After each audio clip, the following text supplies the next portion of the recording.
व्यापारी शहबाज कलंदर के पास पहुंचा और गिड़गिड़ाने लगा, हे कलंदर, मैं एक ऐसी बीमारी से ग्रस्त हूं जिसका इस दुनिया में कोई इलाज नहीं है, कृपया मेरी मदद करें। कलंदर ने कुछ पल के लिए आंखें बंद की, फिर धीरे से कहा, तुम्हारा कोई इलाज नहीं, आज रात तुम मर जाओगे, सुबह का सूरज तुम्हारे नसीब में नहीं है। ये सुनकर व्यापारी रोता हुआ वापस लौटने लगा। रास्ते में उसकी नजर एक फकीर पर पड़ी जो पत्तों से अपने शरीर को ढंक के बैठा था। व्यापारी ने सोचा, वैसे भी मुझे आज मर जाना है तो क्यों न अपने कपड़े इस फकीर को दे दूं। उसने अपने कपड़े फकीर को दे दिए और खुद फकीर के पत्तों वाले कपड़े पहनकर आगे बढ़ गया। कुछ कदम आगे बढ़ते ही उसने देखा कि एक बच्चा एक कब्र से लिपटकर जोर जोर से रो रहा है और कह रहा है, जब से आप गए हैं हम भूखे हैं, माँ ने भी कुछ नहीं खाया। यह दृश्य देखकर व्यापारी के मन में विचार आया, कल मेरे बच्चे भी मेरी कब्र से लिपटकर इसी तरह रो रहे होंगे। उसके पास अशरफियों की एक थैली थी, उसने वह थैली बच्चे को दे दी। चलते चलते शाम हो गई। व्यापारी एक पेड़ के नीचे लेट गया और वहीं सो गया। जब सुबह उसकी आंख खुली तो सूरज पूरी रोशनी के साथ चमक रहा था। वह हैरान होकर दौड़ता हुआ दोबारा शहबाज कलंदर के पास पहुंचा और बोला,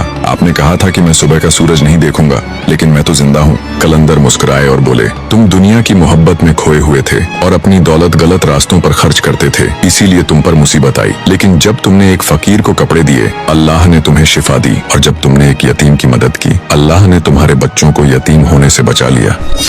आखिरकार मुसाफिर उस गुमान के पेड़ तक पहुंच गया जिसके बारे में मशहूर था कि वो सिर्फ सोचने से इंसान की हर ख्वाहिश पूरी कर देता है। थक कर चूर हुआ मुसाफिर उस पेड़ के नीचे बैठ गया और मन में सोचा, काश कुछ खाने को मिल जाए, बहुत भूख लगी है। अचानक उसके सामने गरम गरम स्वादिष्ट खाना आ गया। वो हैरानी से इधर उधर देखने लगा, लेकिन आसपास कोई नहीं था। फिर वो मुस्कुराया और बोला, अगर खाना आ सकता है तो पानी भी आ सकता है। तुरंत उसके सामने एक मटका ठंडे पानी से भरकर आ गया। अब पेट भर चुका था और नींद आंखों पर छा रही थी। उसने सोचा, काश एक झूला हो जो इस पेड़ की शाखाओं से बंधा हो ताकि मैं आराम कर सकूं। और उसी पल एक मुलायम और आरामदायक झूला प्रकट हो गया। वो खुशी खुशी उस पर बैठ गया, मगर तभी उसके मन में एक डर पैदा हुआ, कहीं कोई खूंखार शेर न आ जाए। और जैसे ही उसने ये सोचा, एक खूंखार शेर उसके सामने आ खड़ा हुआ। मुसाफिर घबरा गया।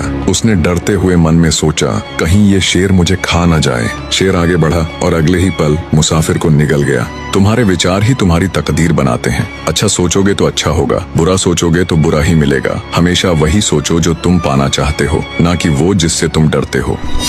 कुत्ता भूख से तड़प रहा था। उसके पास बैठा व्यापारी आंसुओं भरी आंखों से उसे देख रहा था। इतने में शहबाज कलंदर वहां से गुजरे। उन्होंने व्यापारी को रोते देखा तो नरमी से पूछा, इस कुत्ते को क्या हुआ है? व्यापारी ने भावुक होकर जवाब दिया, ये वफादार कुत्ता दिन भर मेरे लिए शिकार करता और रात को मेरे काफिले की रखवाली करता था। अब कई दिनों से भूखा है, शायद जिंदगी की आखिरी सांसें ले रहा है। इसकी हालत देखकर मेरी आंखें भर आई हैं। कलंदर ने उसके सामान की ओर इशारा करते हुए पूछा, तेरे थैले में क्या है? व्यापारी बोला, रोटियां, पानी और सफर का बाकी सामान। यह सुनकर कलंदर ने हैरानी से कहा, जब तेरे पास खाने को है तो इस बेजुबान जानवर को क्यों नहीं देता? व्यापारी बोला, ये खाना मेरे सफर के लिए है, मैं किसी को मुफ्त में नहीं देता। आंसू बहाने में कुछ खर्च नहीं होता, इसलिए रो रहा हूँ। कलंदर ने अपने थैले से एक रोटी निकाली और कुत्ते को दे दी। कुत्ते ने रोटी खाई और थोड़ी देर बाद उठकर फिर से व्यापारी के जानवरों की निगरानी करने लगा। यह दृश्य देखकर कलंदर की आंखें भर आईं। उन्होंने व्यापारी से कहा, ये कुत्ता भूखा था मगर वफा से पीछे नहीं हटा और तू पेट भरकर भी इंसानियत से खाली रहा।